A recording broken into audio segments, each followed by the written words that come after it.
wari wakwamye kabisa. Rero nukuze muraraba ntimuze muraryama cyane zamurakora. Bifese ngo yasimbiye ku rubuga rwiwe aranditse amajambo atandukanye, noneho ngari hanze ngo abaririmba rap bose atanumwe asize inyuma, gisigura ko na Big Fizzo arimwo. Reka abashivyiza bize birivugira. Menda babazi ko tuzi yuko Big Fizzo yatanguye rap kera, yari bwigere aja ku rubuga canke ku mbuga zo zitandukanye avuge ngo jewe ngo burya ndumwami wa hip hop rimbe na jewe ubwanje jewe rero nubu c'est vrai. Ariko reka tubwizanye ukuri, hariho ibiti bitigera vyurigwa naho kitaba gifise amaho, hariho ibiti bitigera vyurigwa. Rero jewe ndatangazwa n'ukuntu abavutse bose ejo basanze habatama, abavutse bose ejo ukaza wumva ngo jewe ngo ndumwami wa hip hop. Hariho abantu babitanguye kera, hariho abantu ngira ngo no mwizina batakivugwa, ukacuza ngo ndumwami wa hip hop. Umwami wa hip hop gute tukuzi he bro? Kukumenya turakuzi parce que warasohoye indirimbo, c'est vrai uri umustar, ariko ntuco wibaza yuko bajya bose woba ubasumba vraiment. Ariko ikintu cyacu nshaka kubwira Bface, uri umwana kuri Big Fizzo kandi uri umwanje, sininya kubivuga ngo uri umustar man wapi, kira muntu n'akazi kiwe, ariko mugiye muba mwaduhaye aga content turakavugirako. Ariko ikintu cyacu nababwira Big Fizzo ni mzee mumuache, hamushaka nawe ngo kuvuga ngo atambikane nawe ngo baje ku rugamba. Ego ma nzoba mbona baza mwishuri zo babahaye mutigeze mwishuri.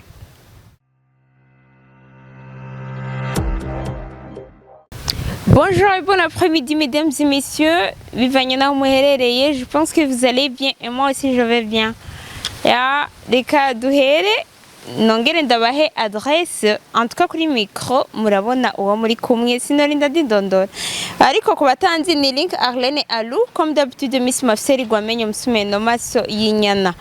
Ya dukorera mu Kigobe, Alou photographie iri mu Kigobe, à côté de Kibonowa Hotel, hepfo ya ambassade y'abanyamerika. Welcome muri benshi, turafotora ama photoshoot, ama mariage, imanza zitandukanye zose muzi yuko hakenerwa ama appareil. Na clip video turayikora ku ba star canke kuma gospel. Welcome. Reka uyu munsi tuyage ku makuru amwamwe ariko arahitinga mweno Miss Kwera karavugwa aje ni guhitinga kabisa. Ya reka tuyage kuko nka kino gihe kuri 257 nukuri amakuru ariko aravugwa ni menshi kandi nongera ndanabashimira. Ariko reka tugende ku muriri. Ni ku makuru yerekeye Bface na Big Fizzo, Legend Big Fizzo. Ya jewe hari ikintu gihora kintangaza abaje, ikintu cyambere cyo nagira ndababwire. Ya muga imbere yuko ndababwira ico mumenya yuko nuko Big Fizzo mwuyu muziki ni mutama, kuko yatanguye umuziki mwese atabona ngera aragereje mbere gutanga umuziki. Namba wari ugifise nawo wari ukiri umwana mu gihe wari ukigaburirwa na just n'abavyeyi kwa nuko. Rero ikintu gihari, ikintu cambere cyo nababwira mwuyu muziki hama hari imboneza. Uyu muziki ufise imboneza, sivyo? Ufise uwawutanguje, abawutanguye basi, sivyo? Abawutanguje. Kuko tuko turaraba Big Fizzo numuririmbyi wa kera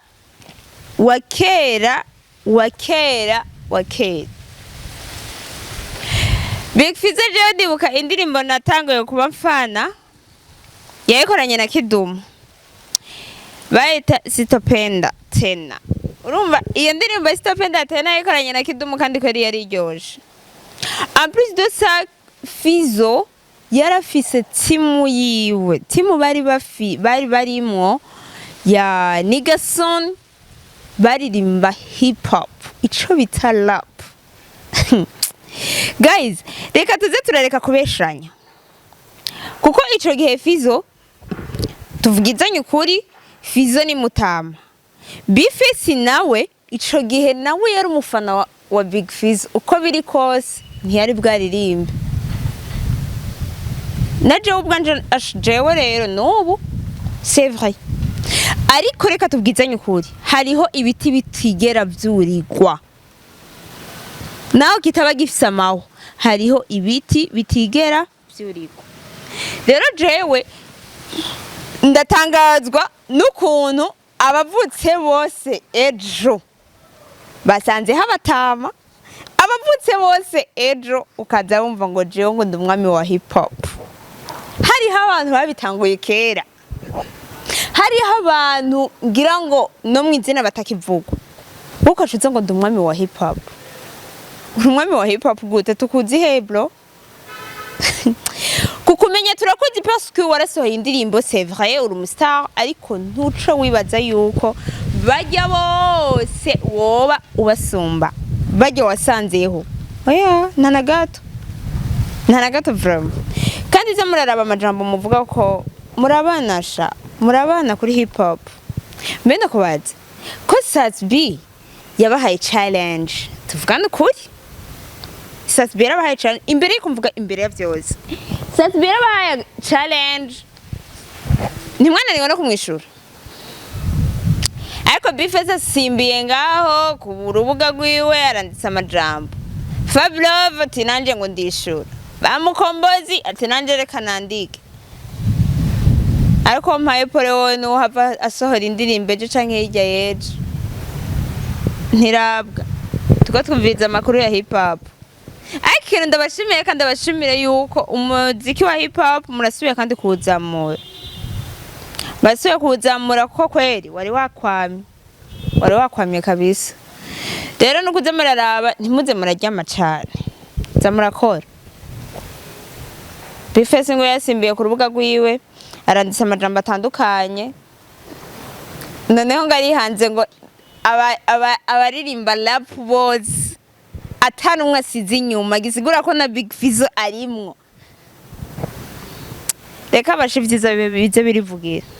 Menda babazi ko tuzi yuko Big Fizzo yatanguye rap kera. Yari bwigere aja ku rubuga canke ku mbuga zo zitandukanye avuge ngo jewe ngo burya ndumwami wa hip hop. Haramwe bwigere buvyumva.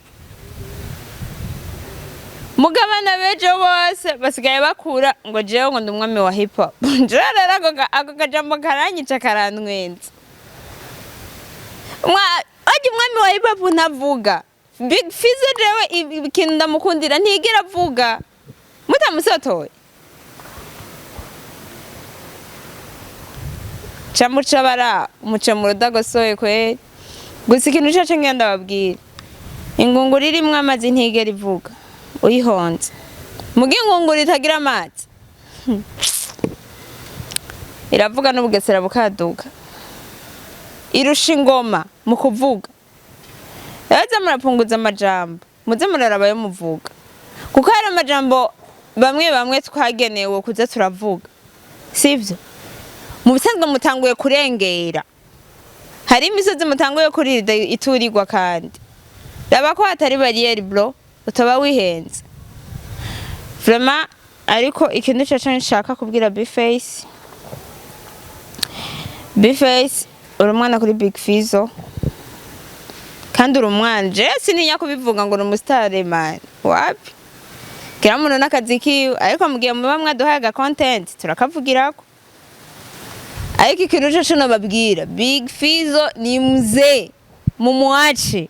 Hamushaka nawe ngo kuvuga ngo atambikane nawe ngo baje ku rugamba ego ma nzoba mbona banza mwishuri zo babahaye mutigeze mwishuri bro zamuragenda gahora iryo jambo ryo nyene nibaza ko ryo bubaga nabwiye igitugu kirakura muga ntikigera gisumba izose aho tanguye kwicira yuko usumba Big Fizzo wapi mbona umengo uriko uratuhagaze mama yangu kandi rero mukabishira nahabona ukaza wumva ngo nishuye ibi ariko thanks tu kubona mwatwihereye aga content twebwe journalist ega nyene mutaje murakomana murazi nyene gatacoba tu ariko reka ndabashimire cyane nukuri muragarukanye umuziki wa hip hop ahubwo abaririmba hip hop bose nibagarukireho iyi content muyifatireho kandi nukuri muyikorereko kugira ngo umuziki wa hip hop nukuri wajyamye nukivugwa mu Burundi ariko gusa ikintu ndabishimira ya udukino dutandukanye abaririmbyi mu Burundi bakora dukinira ku mahazo sosiyo bituma umuziki w'inyamahanga utagaruka ngaha muri buno Burundi cyo tuguma nabi wacu gusa zamura creya uko nyene bifese big up bro warakiyumviriye neza ega ntagashari kaba karimwo mani ntagashari tukaba karimwo ariko nta gitugu kwari gikura ngo gisumba izose wapi tazopfa usohorera indirimbo ndazi ko abaririmbyi mwikomeje ariko reka ndabashimire cyane kandi merci beaucoup ya gusa ico tuzi nuko mutama ni Legend Big Fizzo ya nako B-Face nawe uri kuraza kuko uri kuregereza ubu Legend welcome turiko turakwegereye turagukunda B-Face gusa rero zamurarabare atarengerwa muze murarabare akabariyeri tu naho kazobari akibati ntuzuhenure wumvise ko atavuga ntuzuhenure aya ariko nukuri ndasubiyemo kandi garukana umuziki wa hip hop fatiraho nyene musohora indirimbo za hip hop ariko rero je nzokwama mvuga kaje muzomora kuvuga kwaje gusa ari ikintu je abaririmba hip hop ngira baba baramaze kushiramo bamaze kushiramo ko umuziki wa hip hop atamafaranga urimo ahubwo ikintu kibamo amafaranga bivanye no kugikora naho uzoririmba hip hop uyu munsi uca uryama uca urindira umwaka wose imyaka 2 uzoronka amahera uryamye mu gitandaga bro zana hip hop ukwezi kwa mbere kwa kabiri uzana kwa gatatu uzana kwa kane uzana bivana none ntituze barapere bo hiyo mu mahanga bifitiye imiduga yabo bifitiye amafaranga bifitiye ama business bagiye baruguruza bivuye muri rap hip hop irahemba bro ahubwo bivana n'inguvu bushizemo shiramwe inguvu urabe kutaronka amafaranga natwe tukuri inyuma so ndabakunda cyane kandi ndabarovinga gos nani ndabakumbuye tujana na bishasha murabizi ni link Arlene alu comme d'habitude Miss Mafsari gwamenye musumeno maso yinyana